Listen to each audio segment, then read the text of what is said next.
In today's video, I will teach you how to make a cutout text in Photopea. Let's get started.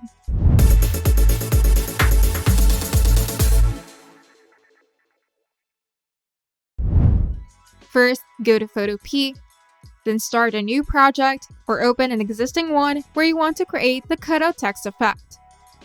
Now we're going to create the background. You can use a solid color, gradient, or an image as your background. And if you're using an image, you can open it by clicking File, then Open, and then place it on your canvas. Now we're going to add the text. Click on the text tool on the toolbar, then click on the canvas and type the text that you want to use for the cutout. Then make sure the text is large and bold enough to show the cutout effect clearly.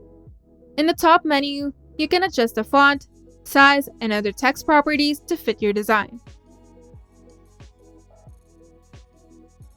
In the Layers panel, right-click on the text layer and select Rasterize.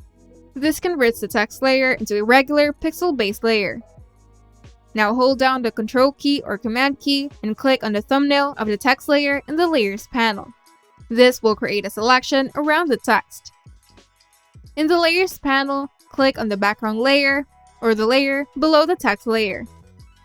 With the selection still active, press the Delete key on your keyboard.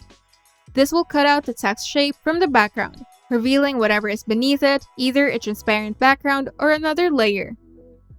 Now press Ctrl D or Command D to deselect the text.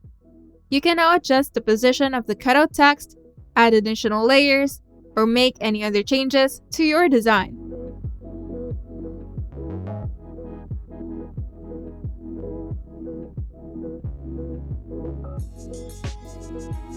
And once you're satisfied, you can save your project by clicking File, then Save as PSD to keep the layers editable.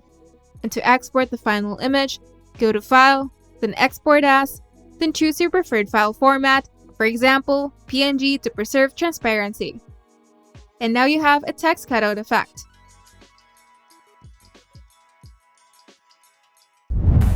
If you find this video helpful, make sure to leave a like and subscribe. And if you want to see more tutorials, turn on the notification bell to get notified whenever we upload new videos.